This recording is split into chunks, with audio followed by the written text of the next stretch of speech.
Gjesi të gjithëve.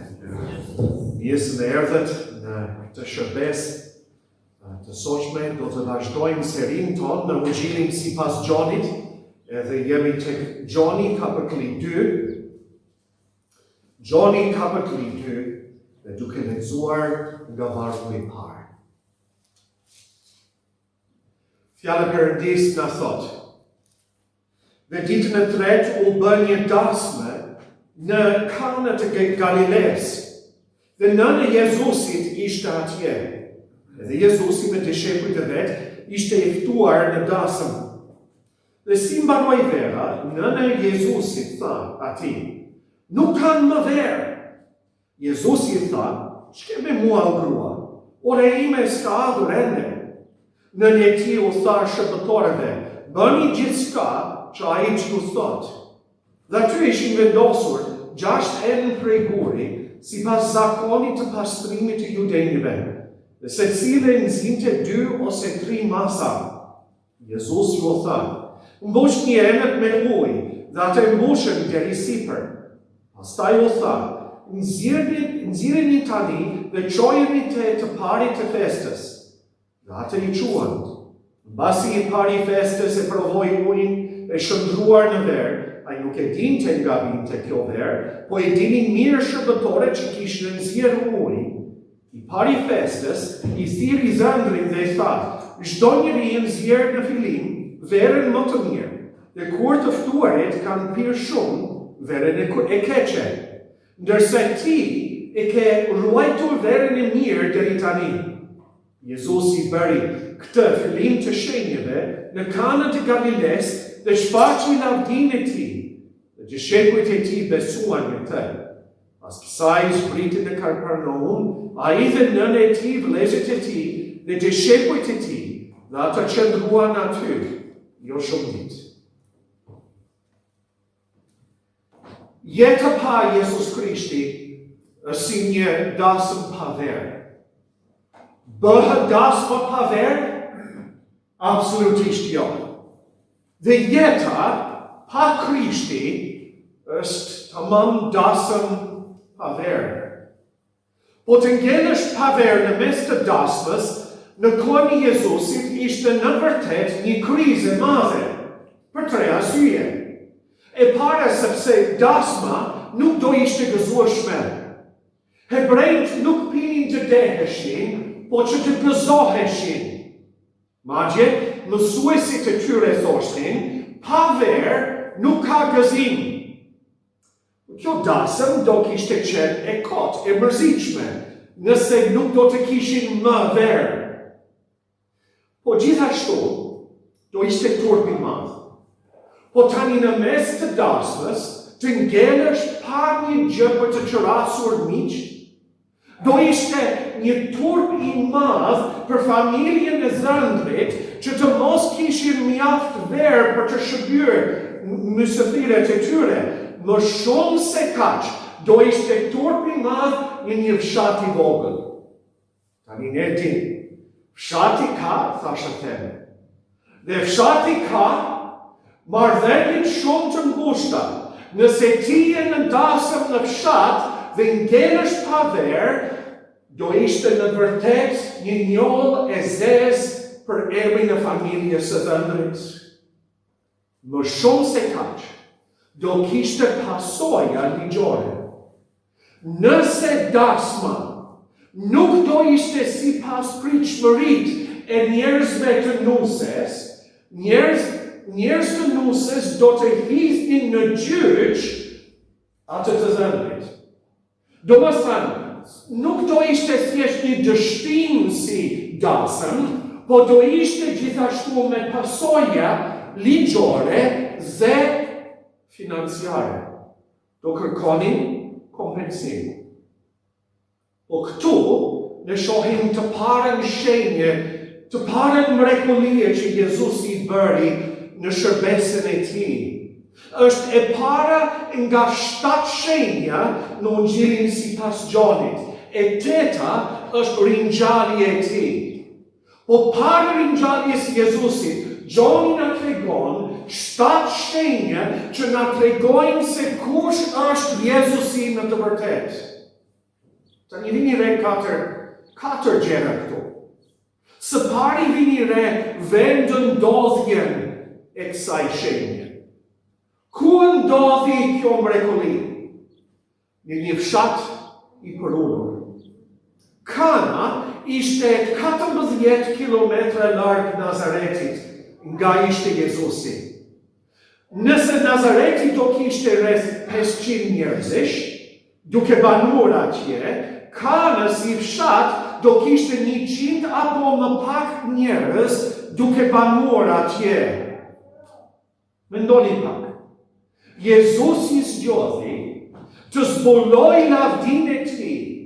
Jo në një palat mbretëror, jo në një kryeqytet botëror, jo në një vend të dijes, apo të pushtetit, apo të pasurisë. Jezusi zgjodhi të zbuloj lavdinë e tij në një fshat i humbur. Pse?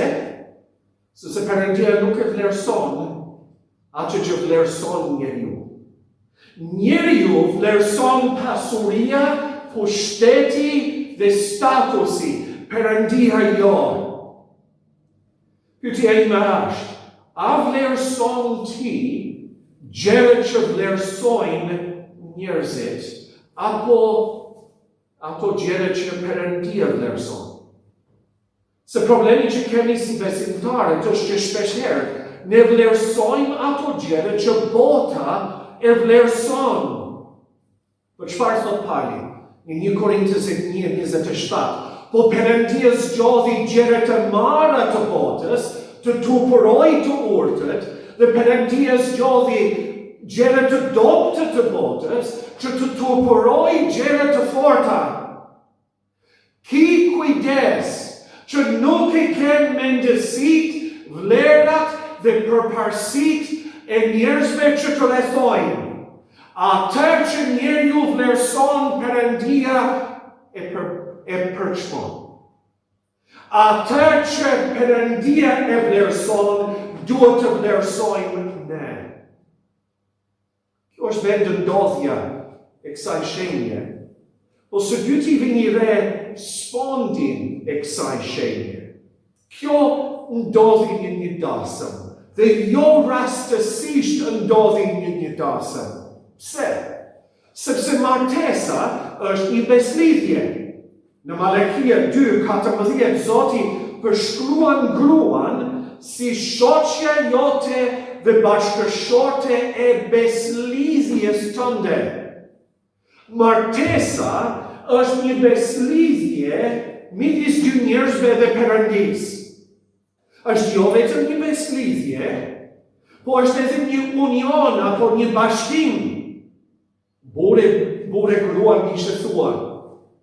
Po në termet biblike, në Zanafila 2:24, thot, kështu buri do të lërë baban e vetë dhe nënën e vetë dhe do të bashkohet me gruan e vetë dhe do të jenë një mish i vetëm. Një martesë është një beslidhje, është një bashkim që dy njerëz bëhen një, dhe martesa është një gëzim. Edhe jo kot zgjedh Jezusin të bëj shenjën e tij të parë në një dasëm. Për dy arsyet. Në rast të parë që të na tregoj përse ai erdhi. Ai erdhi që të bëjë një beslidhje midis nesh dhe Zotit. Që të krijoj një urlisë midis nesh dhe Perëndisë. Që ne të kemi miqësi dhe marrëdhënie me krijuesin dhe Perëndin tonë. Ai erdhi që na bashkojë me Perëndin. Jo të jemi një mish, por një frym me të. Ai erdhi për të na sjellë gëzim. Kur sheh Jezusin në dasëm, duke bërë këtë mrekulli të shëndrimit të ujit në verë, ai është duke thënë, unë këtë jetë, këtë miqësi, këtë gëzim po ju afroj. Sa nevojë kemi ne për Krishtin. Sepse jeta pa Krishti është si një dasëm pa verë. Po jeta me Krishtin është jetë me bollak, është jetë me gëzim, është jetë të plot. Po është edhe një treguese nga Perëndia se sa ai e vlerëson martesën. Njerëzit mendojnë sikur martesa është një shpikje njerëzore apo një institucion fetar. Jo, kjo është diçka e krijuar dhe e bekuar nga Perëndia. Edhe ne si besimtar duhet të çmojmë martesën ashtu sikur se Perëndia çmon atë. Kemi parë vendosjen e kësaj shenje dhe sfondin e shenjes. Po së treti shikoni rastin e kësaj shenje. Sepse kjo mrekulli ndodh pas kërkesës së Marias. Vini në shembullim që jep Jezusi këtu, në mënyrën se si ai trajton Marian. Mund të kishte thënë, po time, moj, o ma, po ti moj butollaqke. Po çfarë thot? O grua. Dhe në greqisht, kjo fjalë në greqishtën e lashtë është plot me nderim dhe me dashuri. Është fjala që Jezusi përdori për Marian kur ai ishte varur në kryq dhe në ato çaste të fundit të jetës së tij e vështron Marian poshtë e thot, o grua, ja biri yte, dhe të gjoni, ja, më nënë jote. Kur Jezusi flet me Marian, është me nderim dhe me dashuri të thellë. Kështu duhet të jetë burri. Kështu duhet të kuptojmë që janë dy ekstreme që ne si meshkujt duhet të anashkollojmë.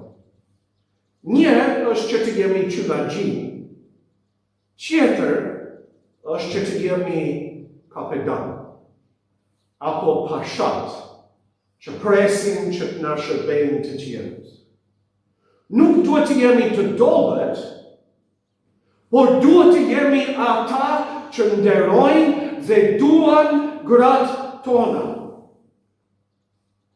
Vëllezër, mënyra se si Jezusi e trajton nënën e vet është mënyrën se si duhet të trajtojmë gruan tonë. Dhe duhet të mësojmë fëmijët tanë, djemt tanë në veçanti, të bëjnë po të njëjtën gjë. Sepse nëse një djalë i vogël nuk ka respekt për motrat apo për nënën e vet, ai kur nuk do të ketë respekt për nusen e tij. Problemi është ky. Që çunët e vegjël talen, rebellohen dhe shajnë mamat e tyre dhe baballarët qeshin. Kur mos qoftë. Ne si baballarët duhet të ruajmë figurën e gruas e nënës në shtëpi me çdo kusht dhe të rrisim djemt tanë të duan dhe të nderojnë figurën e gruas me patjetër.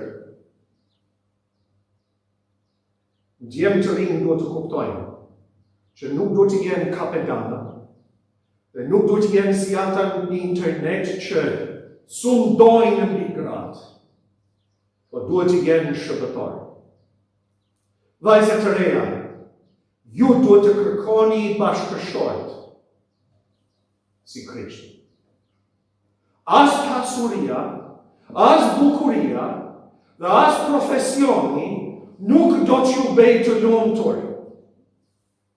As një gjë që vlerëson njeriu do t'ju bëjë juve të lumtur në martesë.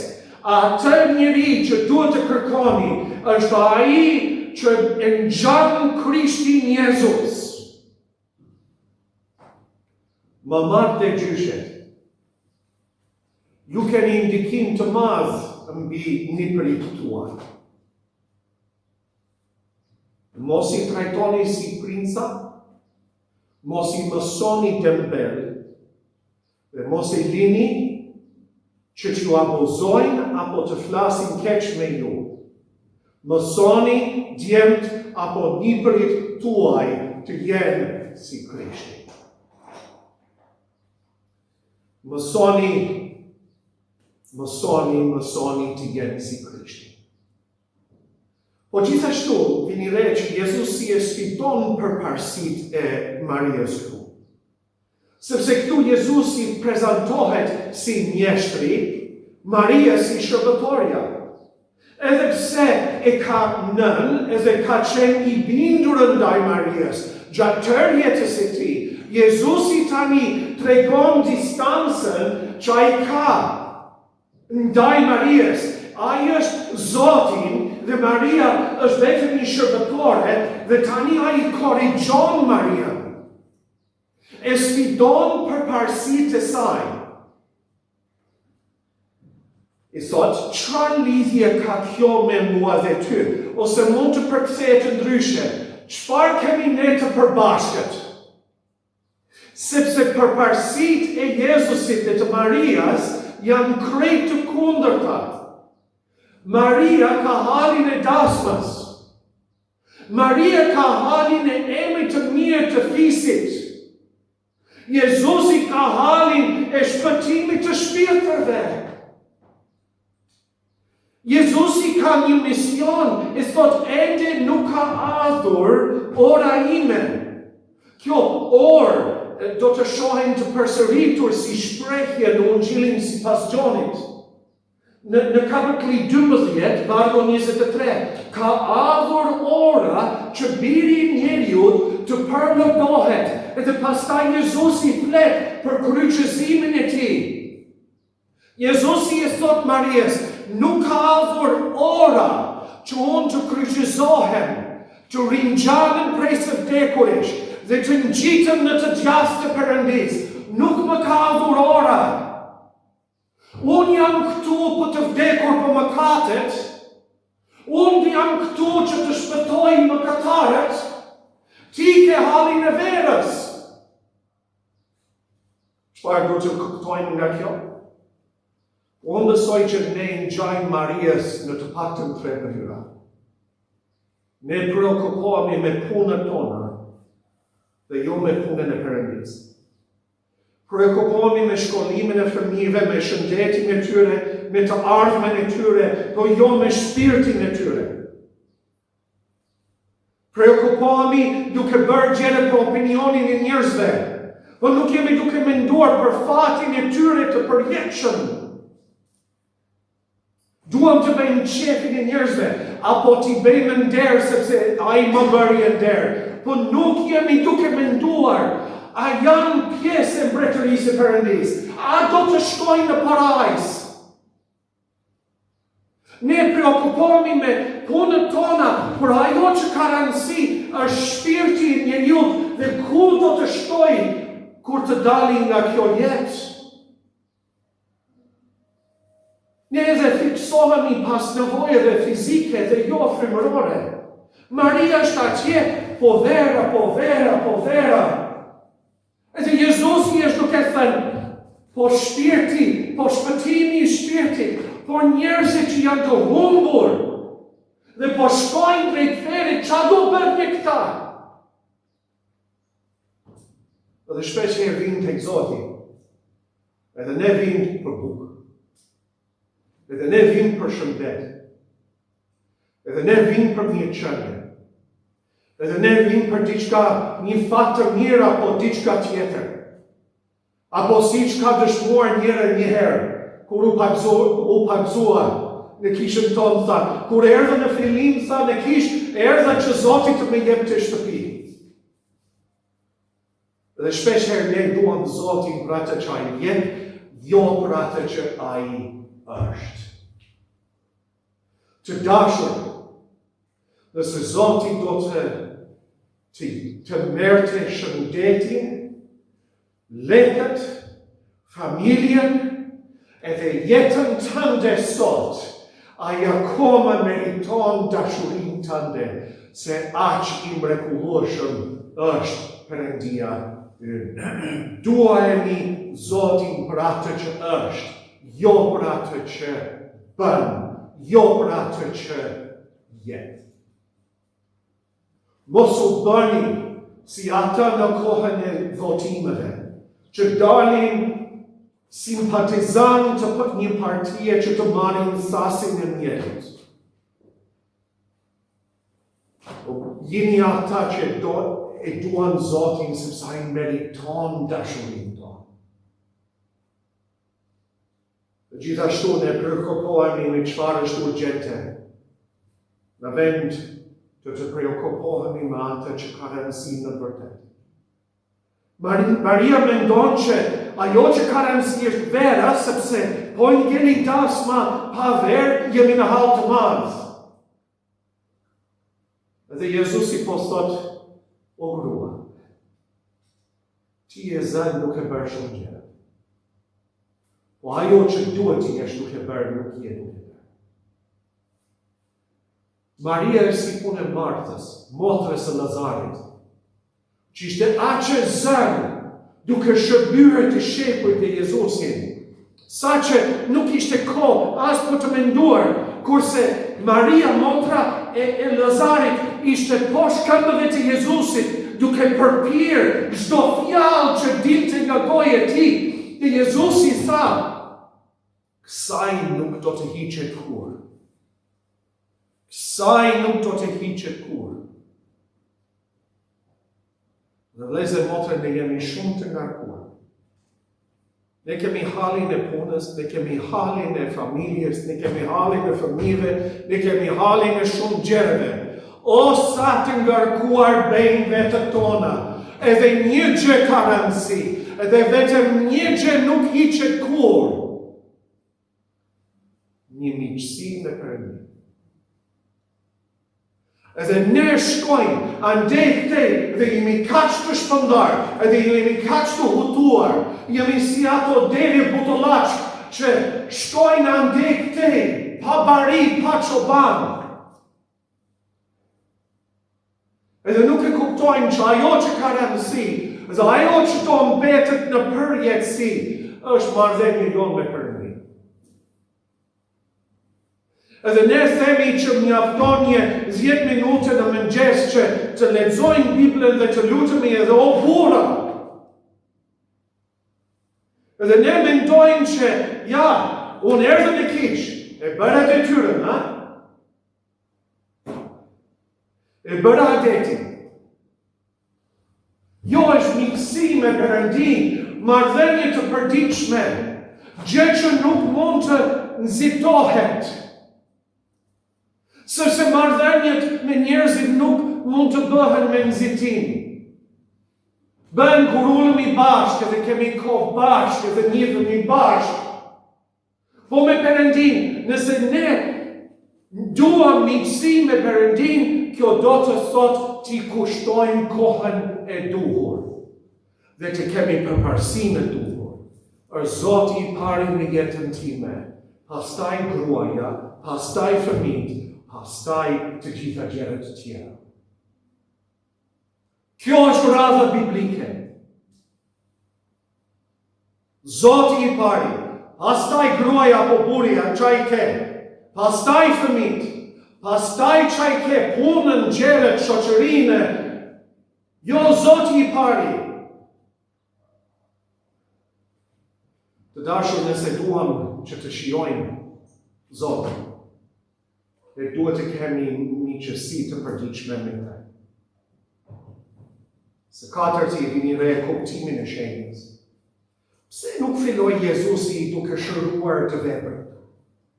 Pse bëri mrekullinë e parë ujë në verë dhe jo të pastroj një njeri me lepër për shembull? Pse nuk ngriti një njeri prej së vdekurisht, po e shndroi ujë në verë? Për të na treguar katër të vërteta. E para dhe më e rëndësishme është kjo, që Jezusi është Zot. Kjo është një vepër krijuese. Që të kthesh të bësh verë nga uji, edhe kjo në klapa, nuk është bërë me hile. Gjoni na jep një detaj shumë të rëndësishme këtu, që këto enët janë mbushur rafsh, lartë. Nuk është të dikush e shtoi verë në mes të daspës dhe bëri një hile. Jo, Jezusi mori ujin dhe e ktheu në verë për të treguar lavdinë e tij si Zot, si Perëndim. Është interesante që edhe pse shërbëtorët i dinin çfarë kishte bërë Jezusin, ata nuk besuan. Dishepujt e Jezusit, thot në vargun 11, besuan, po si besuan? Po si që ka thënë Edi më parë, si atë turmë të Jerusalemit në të dielën e palmëve. E dinin si mbret, si Mesi, si çlirimtar, po edhe dishepujt e Jezusit nuk e kishin kuptuar në këto momente që janë përballë Perëndim. Po ti, a ke kuptuar që Jezusi është Perëndim? Dhe nëse Jezusi është Perëndim, kjo kërkon jo një të tillë në mëngjes, po kërkon gjithë jetën tënde. Që ti të gjunjëzohesh përpara tij dhe të kesh si Zotin dhe Perëndim tënd. Unë mund të them Zot, unë besoj shumë tek Zoti, siç thonë të gjithë, po çfarë vlere ka nëse ky Zot nuk është Zoti im? Edhe ai bëhet Zoti yt kur ti kthehesh tek Krishti. Gjë e parë që kjo shenjë në tregon është që Jezusi është Zot, dhe gjë e dytë është që nuk na duhen traditët njerëzore, por Krishti. Sepse Jezusi udhëron ata që të mbushin 6 shtamba me ujë, dhe na tregohet këtu që ishin të përdorur për larjen e tyre para një vakti. Tani duhet të thënë, kjo nuk është pjesë e ligjit të Zotit. Zoti nuk e udhëroi asnjëherë një gjë të tillë. Kjo është një traditë njerëzore. Në Mateo 15, judejnë të kritikonin dishepujt e Jezusit, sepse nuk i lanin duart para se ta hanin. Dhe Jezusi tha, ato që dalin prej gojës, dalin prej zemrës, dhe ato e ndyn njeriu. Sepse prej zemrës e njeriut dalin arsyetime të liga, vrasje, kurore shkelje, e kështu me radhë. Jezusi po thot, nuk ju duhen këto rite, këto zakone, këto tradita. Ju keni nevojë për mua që të pastroheni nga brenda, jo nga jashtë. Nuk ka vlerë të shkosh në një vend të shenjtë. Nuk ka vlerë as të hedhësh vezat e pashkës në lumin xhanit. Ato nuk të pastrojnë zemrën nga mëkati. I vetmi që pastron zemrën nga mëkati është Jezusi. Dhe na tregon se Jezusi ka ardhur për të na sjellë gëzim. Sepse jeta pa Krishti është si dasëm pa verë. Është pa gëzim. Do të vëmret në Psalmin 104, vargu 15, që Zoti rrit verën që gëzon shpirtin e njeriut. Kur Jezusi e kthen ujin në verë, po na thot, unë jam verë e jetës, që jep gëzim, dhe jo gëzimin një gostie, jo gëzimin një dasme, po gëzimi i Zotit. Gëzimi i plot, gëzim që nuk hiqet kur, gëzim që të plotëson si njeri. mjeshtri I dasmës habitet nga cilësia e verës. E thot po, zakonisht njerëzit nxjerrin verë të mirë në fillim, edhe pastaj verë të keqe në mes të dasmës kur kanë pirë shumë, po ti ke nxjerr verën më të mirë. Dhe kështu është jeta me Krishtin, është si vera më të mirë, të mundshme. Është jetë edhe gëzim të vërtet, dhe është gëzim me bollak. Këto shtambët e ujit do të përmbanin 500 deri 700 litër ujë. Nuk e bëri një shishe verë. E bëri 500 deri në 700 litër verë. Për të thënë unë jam gëzim, po jam me bollak. Nëse ti e duke kërkuar gëzim të vërtet në jetë, do të gjesh vetëm tek Jezusi. Nëse fundi na tregon që Jezusi ka rezervuar një gëzim shumë të madh për ata që besojnë tek Ai. Profetët parashikuan një kohë, një epokë, një moment në histori kur Zoti do të jepte njerëzve të tij një gëzim të jashtëzakonshëm dhe I krahasonin me një gostim. Kështu që profeti Isaia thot, Zoti I ushtrive do të bëjë mbi këtë mall një gostim me mish të majme për të gjithë popujt, një gostim me verëra të vjetra. Me fjalë të tjerë, në fund të historisë, Zoti po përgatit një gostim për ata që besojnë tek Ai dhe ndjekin atë dhe jetojnë për të. Dhe do jetë aq gëzim, do jetë si një gostim me verëra më të vjetra, më të mira. Siç thot Zbolesa 19:9, lum ata që janë ftuar në darkën e dasmës së qenjit. Kur Jezusi e shëndron ujin e verë, po thot, në përjetësi, nëse ti beson tek unë, do kesh një hare, një gëzim të jashtëzakonshëm për jetë. Për jetë. Dhe nuk do të hiqet kur. Dhe në mes të pikëllimeve, dhe në mes të lodhjeve, dhe në mes të situatave të vështira të jetës, ne duhet të ngrejmë syt lart dhe të kujtojmë nëse jemi të Krishtit, kjo na pret. A jep gëzim të vërtet sot, po jep gëzim të plot në përjetësi. Edhe ardhmja e një besimtari është në gostim e qenjit të Perëndis, Jezus Krishti, me gëzim dhe hare të plot për jetë. Për fort pak kohë, do derdhim lot. Për fort pak kohë, do mundohemi.